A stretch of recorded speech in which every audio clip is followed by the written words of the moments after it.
I'm super excited. Good. We're talking with Matthew Sipress Banks. Hello. Yes.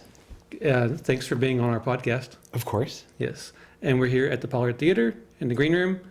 And I'm overwhelmed by set pieces right now.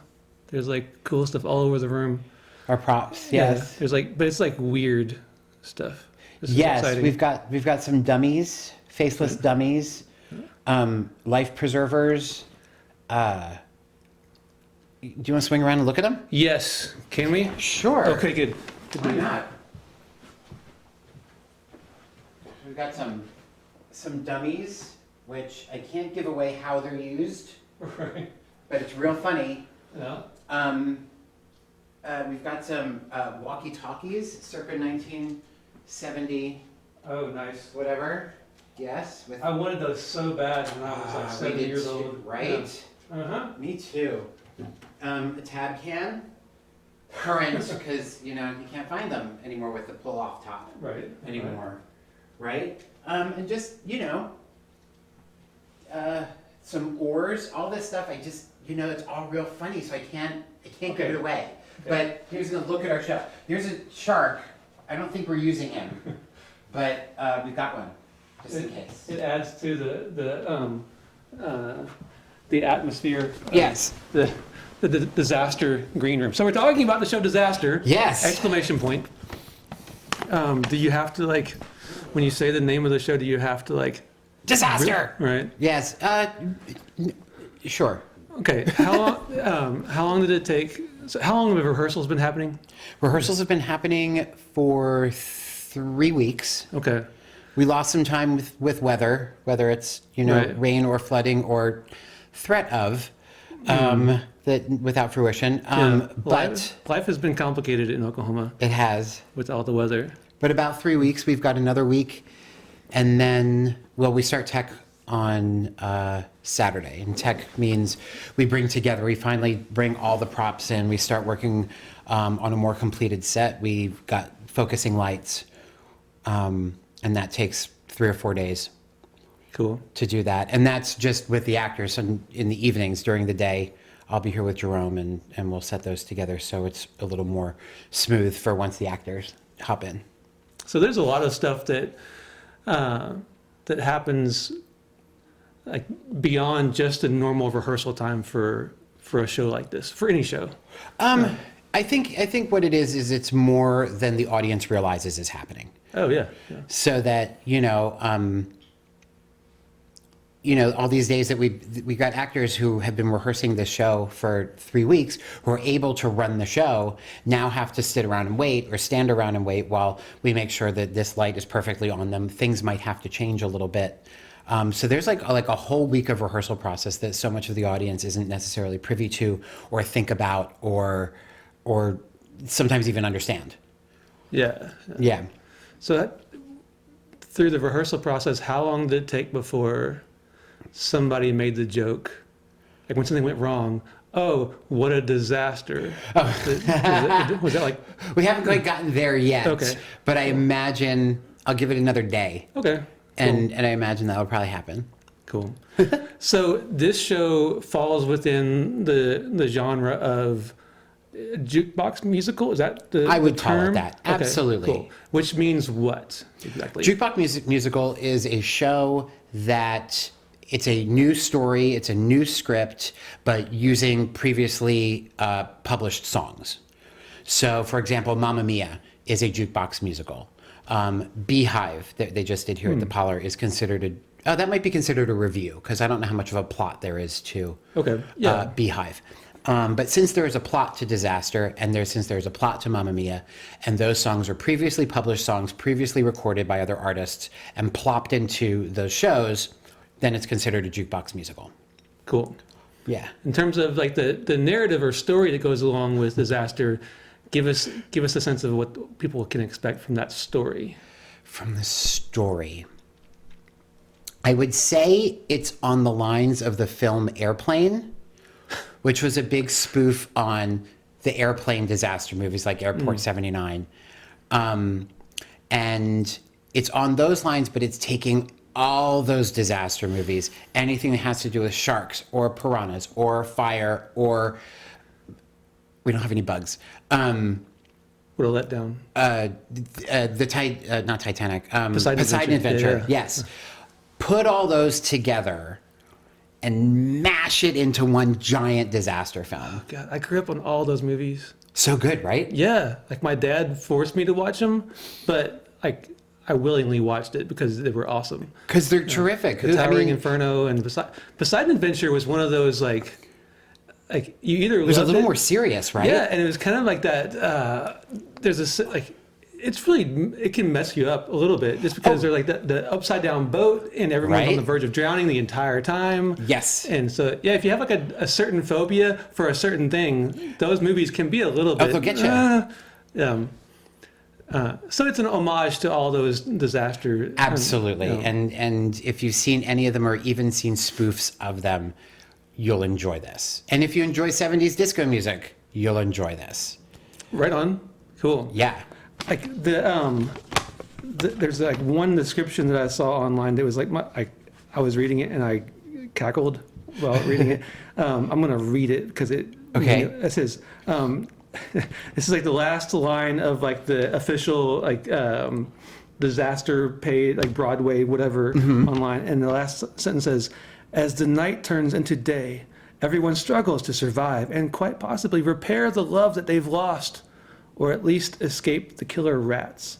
Are there rats in this version? A whole bunch. Okay, that's exciting. A whole bunch of them. Yeah. Cool. So who's like in terms of cast? Who's in this show? The whole show is comprised of people that I've already worked with or that I've wanted to work with. This is like such a great cast for me to have. So if you come to shows here at the Pollard a lot, you'll recognize a lot of people, specifically Matthew Alvin Brown. He was in, what was he? He directed most recently Almost Maine. Yeah. The last time I think he was on stage might have been Company up Yeah. here. He played Bobby. He was also in The Heights. Passing Strange. Passing Strange, Yeah. yes. Oh, Hedwig. He was here in Oh, yeah, Hedwig, yeah, of yeah. course. And then we've got Emily Pace, who was in Ghost just recently, and she was in Producers for me here. Which that was a fantastic show. Thank you very much. Well done. Thank That you. was like a couple years ago. 2 years ago. 2 years. Yeah. Producers was, hysterical and brilliant. You know. Oh, thanks. So well done. I had a Yes. great time with that. Yeah. And I had a great time with Emily, so I wanted her to do this one. Right on. Seth Payton, who I'd never worked with before, but he was opposite Emily in Ghost. And I just Yes. thought he was Yeah. absolutely terrific. Devin Lewis, who I saw in both Ghost and Color Purple, and thought I need to work with her because she looks like she's a blast. Yep. Clayton Blair, who is also in the Producers, Right on. is in the ensemble of this show, playing several characters. Of course, I can't think of anybody who's in my play. Kara Chapman, who I've never worked with, and she's just terrific. She was Patsy Cline here. Oh, yeah. And always Patsy Cline.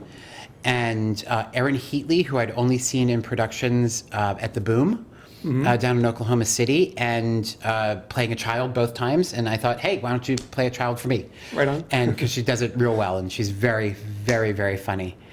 And who else do I have? Dakota Mucklerath, who was in Act of God with Brenda Williams. Right. Here at the Pollard, and Brenda Williams is in Disaster as well. Who is hysterical every time. She's magnificent. Yeah. I've known her for quite a while, and I've never directed her before, so I'm very excited to awesome. do that now. And Jamie Hughes, who works here full time, he's performing now. He was also in Act of God, and he's playing Brenda's husband in this, and he and I were actually at Oklahoma City University together back in the late 80s. We were. Hooray for the 80s. Hooray for Yes. the 80s. And I've got Sierra Sykes and Nicole Phillips, who I just directed both of them at UCO in Merrily We Roll Along, very cool. which was a blast to do. And if I left anybody out, I feel terrible if I did. I won't tell anybody if you did. Well, they're going to watch this and they're going to know. Audra Chapman, who also goes to UCO, Cool. who I've been wanting to work with for a while. I think that might be it. Now I got it. I think that's it. Right on. Yes. So- and Jared. Oh, yeah. Cool. Yeah, Jared Blount, who was also in the producers and is now in the show. So I say, Brilliant. work with your friends. Heck yeah. It's a fun time. So when is opening night? Opening night is the 7th of June, and we're really looking forward to it. Yeah, so that's a week from Friday. It's a week from Friday. Yeah. Cool. And so, God, I always forget this. Tickets, Pollard.org. Is that it? Pollard.org? Sure. Yeah. Or just Google it. Or Google it'll it. come up. Pollard Theatre, Guthrie, Oklahoma. You'll find it. Yeah. And so, you can either get tickets on the website or come to the box office here at the Pollard Theatre on Harrison Avenue, downtown Guthrie. So, up from now until opening night, give us an idea of from a director's point of view, what do you have to accomplish between now and then? The first thing we have to accomplish is get some continuity and just run the show and run the show and run the show. And it's not going to be perfect every time because we still got 2 weeks and it's great. And then, and get continuity for everybody and get everybody into a rhythm just to mess it all up. So when we throw them on the set and we find out that going up a flight of stairs takes a little more time than just running behind the set, and you realize it takes a little bit more time, and then throwing all these props at them, the piranhas and the rats and the fire and the more rats, and we'll just throw a wrench into all that and then just getting used to that all over again. So my job as director is mostly done. Now it goes into the hands of the tech crew and I just sort of approve things. Nice. Yeah. So I got the show up. I've created the show that I want, and now it's just tweaking little things, making sure it's perfect for the audience. Oh, very cool. Is in terms of the rehearsals right now, is the set being kind of tweaked and stuff while rehearsals are happening, or how does that work? Every time we come in, there's something new to work with or to play with, or we just got the fish tank for the piranha last week, and so the world's kind of being created around them each night. It absolutely is. It absolutely is, which is so great because oftentimes you are rehearsing this empty studio for 2 weeks, 3 weeks, 4 weeks, and then you get thrown onto the set that you've only heard about or seen pictures of and hope it's going to do what you expect it to do. So with the set being built as we are doing the show, we get to use it as we need it and find that maybe some things don't work or some things are better than I expected. Oh, interesting. Yeah. Cool.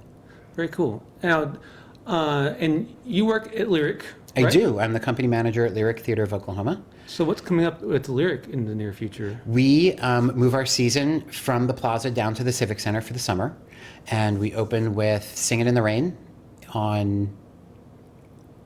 in June, the last week of June. I should know better. Followed by Newsies 2 weeks after that, and close out that summer season with Titanic 2 weeks after that. Oh, very cool. So Yes. you're going from Disaster to Titanic. Exactly. I'm bookending, Yeah, right. bookending my summer. It really is cool how the theater community is, it's all connected and supportive of Pollard, sure. Lyric, all the different companies around the area. You have to be. Yeah, absolutely. You have to be Yeah. because you end up working with the same people, not the same people, but like Jerome, for example, who works here, is going to play Pulitzer in Newsies for us. Oh, cool. And he has a great relationship with us. We have a great relationship with him. It helps too when you need props or set pieces, because you can just call up and say, "Hey, I remember that desk in that show. Can I borrow it for this show?" Right. Yeah. And so it's great. You just build relationships and everybody knows everybody else. And again, sometimes it takes a project like this where I get to say, "Hey, I really want to work with A, B, C, and D because I haven't yet." Right. And great people like Jerome say, "Okay, great, do it." That's awesome. Yeah. Cool. I'm looking forward to Newsies. We just watched it on Netflix. Oh, sure. With the lead. He's also in the TV show. He's also in Supergirl, For Jeremy Supergirl. Jordan. Yes. Uh-huh. And he's brilliant. Yeah, he's great. He's Yeah. terrific. And Kara Lindsay's in that and a whole bunch of people. Yeah. Yeah. Cool. Looking forward to that. All right. Matthew, Great. thanks for letting us talk to you about Disaster. Anytime. Right on. Thank you so much.